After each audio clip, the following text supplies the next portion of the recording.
మనం భయపడుతూనే ఉన్నాం. ఇలా జరగవచ్చు అని కూడా ఊహించాం. సరిగ్గా ఇప్పుడు లండన్ నుంచి ఇవే వార్తలు. అంటే bank of England worlds largest gold vault, అంటే మీరు బంగారము నిలవలు అన్నప్పుడు దీనికి మించిన ఒక పెద్ద బ్యాంక్ అనేది ప్రపంచంలో లేదు.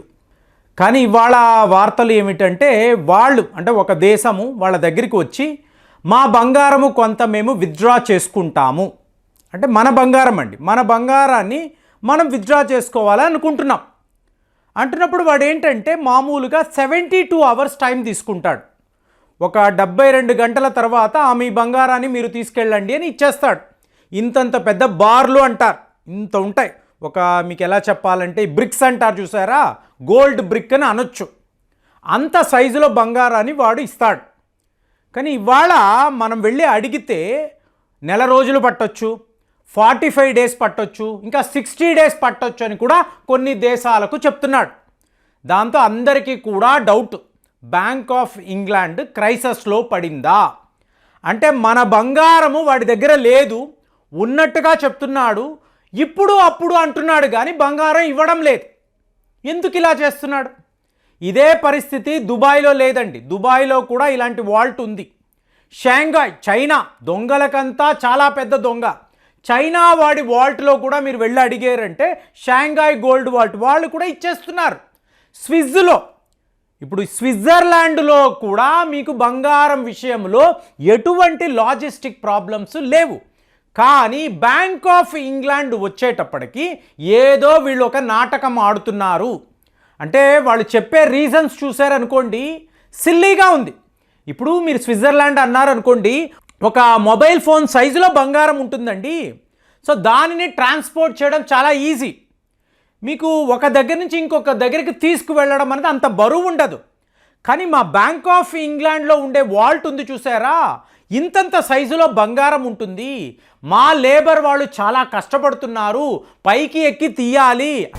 అదేదో చూడండి, మీకు అటక మీద బండరాయి ఉంది, తీయాలంటే చాలా కష్టం, బరువుగా ఉంటుంది.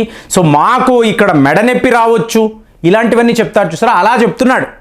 మా లేబర్ బంగారం తీయడానికి కష్టపడుతున్నారు కాబట్టి కొంచెం టైం కావాలి, ఒక 15 రోజుల తర్వాత అడగండి, లేదా నెల రోజుల తర్వాత రండి, ఇలాంటివన్నీ చెప్తున్నాడు. వినడానికి సిల్లీగా ఉంటుంది కానీ చాలా పెద్ద గూడు పుటాని జరుగుతుంది. ఇక్కడ మనం గమనించాల్సిన విషయము, భారత్ అంటే ఇవాళ కూడా ఒక సాఫ్ట్ పవర్ అండి. అదే రష్యా అలా కాదు, హార్డ్ పవర్. తేడా అయిందంటే మీద బాంబు వేస్తాం, మర్యాదగా బంగారం ఇవ్వని బెదిరిస్తారు. యుద్ధము అనే భయం ఉంటుంది. కానీ మనకు అలా కాదు. ఇప్పుడు మీరు గమనించారనుకోండి, 2022 సెప్టెంబర్ నెల 214 టన్నుల బంగారాన్ని మనం వెనక్కి తెచ్చుకున్నాం. ఎప్పుడు? 2022. అదే 2024 మే నెల మీరు చూసారు అనుకోండి, ఒక 100 మెట్రిక్ టన్నుల బంగారం వెనక్కి వచ్చింది. మళ్ళీ అక్టోబర్ ధన్తెరస్ ఈ టైంలో 102 టన్నుల బంగారాన్ని వెనక్కి తెచ్చుకున్నాము. టోటల్గా భారత్లో రిజర్వ్స్ అన్నారు అనుకోండి 876.18 మీకు టన్నుల బంగారం అనేది ఉంది. సో ఇందులో ఇవన్నీ తెచ్చుకున్న తరువాత విదేశాల్లో ఇంకా కూడా మన బంగారం ఉండిపోయింది. సో ఇప్పుడు మనకి భయమా అంటే మనకు వేరే ఎక్కడా భయం లేదండి. వేరే ఏ దేశంలో మనం, ఇంకా చైనాలో మన బంగారం ఉన్నా మనకు భయం లేదు. కానీ ఇక్కడ బ్యాంక్ ఆఫ్ ఇంగ్లాండ్ అంటున్నాము, అలాగే బ్యాంక్ ఫర్ ఇంటర్నేషనల్ సెటిల్మెంట్స్ అని అంటారు. ఈ 2 బ్యాంకుల వద్ద మన బంగారం ఉంది. ఈ 2 బ్యాంకులు కూడా లండన్లో ఉండడమే మన సమస్య. ఆల్రెడీ మన బంగారాన్ని ఎలాగంతా వీళ్ళు లూటీ చేశారో వందల వీడియోస్, నేను కాదు ఎంతోమంది మాట్లాడారు. మరి ఇవాళ మన బంగారం అక్కడ ఉండిపోతే సడన్గా ఒక యుద్ధము వస్తే వీడు నేను బంగారం ఇవ్వలేను అన్నాడు అనుకోండి, మన పరిస్థితి ఏంటి? ఏకంగా 66 బిలియన్ అమెరికన్ డాలర్స్ వర్త్ అండి టోటల్ బంగారము. అలాంటిది ఒక వాటా ఇవాళ యూకేలో ఉండిపోయింది అనుకోండి, ఆల్రెడీ వాళ్ళ మ్యూజియంస్లో ఉన్నవంతా మన బంగారమే కదా. సో అలా లూటీ చేసిన వాడి చేతిలో ఇంతంత బంగారాన్ని మనం ఎందుకు తీసుకువెళ్ళి పెట్టాము? ఇవాళ ఒక మేజర్ క్వశ్చన్.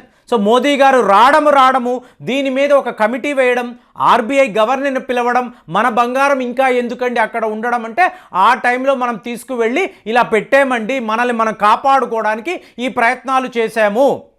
సో ఇవాళ ఎలాంటి డౌట్స్ వస్తున్నాయంటే చూడండి, మీ దగ్గర మీకు అవసరము ఒక 50,000 అవసరం. దాంతో మీరు ఏం చేస్తారు, మీ వీధిలో చివరిలో ఒక చిన్న బంగారు దుకాణం ఉంటుంది. వాళ్ళ దగ్గరికి వెళ్తారు, నా బంగారాన్ని పెడతాను డబ్బులు ఇవ్వు అంటారు. వాడేం చేస్తాడు, తీసుకుంటాడు, కొంచెం ఒక వడ్డీ ఎక్కువ పెట్టి మీకు 50,000 ఇస్తాడు, మీరు తీసుకొని వెళ్ళిపోతారు. ఈ షాపు వాడు ఏం చేస్తాడంటే ఈ బంగారాన్ని తీసుకువెళ్ళి ఇంకొక పెద్ద షాపులో పెడతాడు, తక్కువ వడ్డీకి పెడతాడు. సో ఈ వడ్డీని వీడు ఎంజాయ్ చేస్తాడు. ఇవాళ బ్యాంక్ ఆఫ్ ఇంగ్లాండ్ ఈ పనే చేస్తుందా? అదే అందరూ అడుగుతున్నారు. అంటే ఈ బంగారాన్ని ఏ అమెరికానో ఫ్రాన్సో ఎక్కడో పెట్టేసి మీకు 15 రోజులు 20 రోజుల వడ్డీని వాడు ఎంజాయ్ చేస్తున్నాడా? మనము వెళ్ళి అడిగితే నెల రోజుల తర్వాత రండి అని ఎందుకు చెప్తున్నాడు? ఇదేనా ఇందులో ఉండే ట్రిక్ ఆఫ్ ద ట్రేడ్? ఇవన్నీ ఇవాళ బంగారం నిపుణులకు వచ్చే డౌట్. ఇప్పుడు మీరు అడగొచ్చు, ఎందుకండి సడన్గా ఈ క్రైసిస్ ఏంటి, సడన్గా గోల్డ్ ధరలు ఇంతలా పెరిగిపోవడము, మీకు అక్కడ బంగారమే లేకపోవడము, ఈ బంగారం అంతా ఏమవుతుంది, ఎక్కడికి మాయమైపోతుంది, బ్యాంక్ ఆఫ్ ఇంగ్లాండ్లో ఉండే బంగారము ఎందుకు ఇంత ప్రమాదములో పడింది? ప్రతి వాళ్ళు అడుగుతున్నారు. కారణం అంతా కూడా డొనాల్డ్ ట్రంప్. ఇతని గురించి మాట్లాడకూడదని అనుకుంటున్నాము, కానీ ఏ సిట్యువేషన్ చూసినా, ఎక్కడ ఎలాంటి పరిస్థితి చూసినా ఫైనల్గా ఇది ట్రంప్ వల్లే అని చెప్పి మనకు ఆన్సర్ దొరుకుతుంది. అంటే మీరు అక్టోబర్ 2024 నుంచి గమనించాలండి. ట్రంపే ఈ ఎలక్షన్స్లో గెలవబోతున్నారని చెప్పి ఈ ఎగ్జిట్ పోల్స్ ఉంటాయి చూసారా, వాళ్ళ ప్రిడిక్షన్ ఎప్పుడైతే వచ్చిందో ఇమీడియట్గా అంటే బంగారం ఇంపోర్ట్ మీద నేను టారిఫ్ విధించబోతున్నాను అని చెప్పి ఈయన ఒక ప్రకటన చేశాడు. ఇప్పుడు ఇది ఎందుకు చేయాలి, పనిగట్టుకొని చేశాడు. దాంతో మీకు ఈ బంగారాన్ని హ్యాండిల్ చేసే దేశాలు, ఏజెంట్లు, కంపెనీలు వీళ్ళందరూ ఇమీడియట్గా ఈ బంగారాన్ని మీరు న్యూయార్క్కి తెచ్చేయండి, న్యూయార్క్ వాల్ట్లో అంటే నా దేశం బంగారం నా దగ్గరే ఉండాలి. ఇది డొనాల్డ్ ట్రంప్ ఆలోచన. కాబట్టి మీరు ఎక్స్పోర్ట్ చేయడము, ఇంపోర్ట్ చేయడము ఇదంతా నాకు తెలియదు. అక్కడెక్కడో తీసుకువెళ్ళి యూరోప్లో ఎందుకు మీ బంగారాన్ని ఉంచుతున్నారు? కారణం ఏంటి? మనం అడిగింది డొనాల్డ్ ట్రంప్ అడుగుతున్నారు. దాంతో ఇప్పుడు వీళ్ళు చెయ్యలేక ఇమీడియట్గా బంగారం విత్డ్రాల్స్ ఇచ్చారా, ముందు మా బంగారం ఇచ్చేయంటే ఇప్పుడు ఇదంతా స్విట్జర్లాండ్ వెళుతుందండి. చూడండి, లండన్ నుంచి నేరుగా న్యూయార్క్ వెళ్ళొచ్చు కదా, ఎన్ని విమానాలు ఉన్నాయి, మీకు కార్గో విమానాలు ఎన్ని ఉన్నాయి, మరి స్విట్జర్లాండ్కి ఎందుకు వెళుతున్నాయి? స్విట్జర్లాండ్లో ఈ పెద్ద బంగారం బ్రిక్స్ వీటినంతా కరిగించి మీకు ఇలాగ మొబైల్ ఫోన్ సైజులో 1 kg బంగారము కింద ఇవాళ వీళ్ళు తయారు చేస్తున్నారు. వాటిని మళ్ళీ న్యూయార్క్కి పంపిస్తున్నారు. ఎందుకు? అక్కడ ఉండే వాల్ట్స్ ఇంతంత పెద్ద బంగారం బార్స్ని ఉంచలేరు. కాబట్టి మీకు బ్యాంక్ ఆఫ్ ఇండియాలోంచి బంగారం విత్డ్రా చేయడము, స్విట్జర్లాండ్ వెళ్ళడము, అక్కడి నుంచి న్యూయార్క్కి అంటే అమెరికా బంగారం అమెరికా చేతికి వెళ్ళిపోతుంది. మరి మన బంగారం మన చేతికి రావాలి కదా. అంటే ఇప్పుడు ఈ ఇంగ్లాండ్ని మనం నమ్మలేమండి, ఎప్పుడు వీళ్ళు దొంగలే. ఎందుకు ఇలా చెప్తున్నాను? రష్యా వాళ్ళ అసెట్స్ని, వాళ్ళ బంగారం అది బ్యాంక్ ఆఫ్ ఇంగ్లాండ్లో ఉంది కదా, టోటల్గా ఫ్రీజ్ చేసేసారండి. మేము ఇవ్వము, మా దగ్గరే ఉంటుంది అంటే పుతిన్ గారు టైం కోసం వెయిట్ చేస్తున్నారు. ఒకవేళ సీరియస్ ఇష్యూ అయ్యింది అనుకోండి, నేరుగా ఇంగ్లాండ్ మీద ఆయన యుద్ధము ప్రకటించి బ్యాంక్ ఆఫ్ ఇంగ్లాండ్ మీద ఒక బాంబు వేసి తన బంగారాన్నంతా తిరిగి వాళ్ళు రష్యా తీసుకొని వెళ్ళగలరు. మరి భారత్ ఈ పని చెయ్యగలదా? మనం ఇంకా కూడా సాఫ్ట్ పవరే కదా, ఒక యూకేతో యుద్ధం అని మనం ప్రకటించలేం కదా. మరి మన బంగారం ఇంత రిస్క్లో ఉన్నప్పుడు మనము ఏం చెయ్యాలి? మనకు నెల రోజులు 2 నెలలు అన్నాడు అనుకోండి, మనము ఎందుకు ఆగాలి? నా బంగారాన్ని ముందు ఇవ్వరా అని చెప్పి డిమాండ్ చేసి గొడవ చేసి మనం మన గోల్డ్ని తెచ్చుకోవాలి. ఇదైతే నేను పూర్తిగా నమ్ముతున్నాను. మోదీ గారు ఈ పనే చేస్తారు.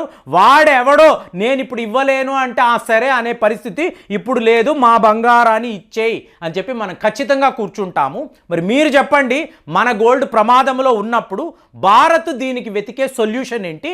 మనము యూకే వాడిని బెదిరించాలా లేదా? కామెంట్స్లో రాయండి. మళ్ళీ వచ్చే వీడియోలో కలుద్దాం. జై హింద్.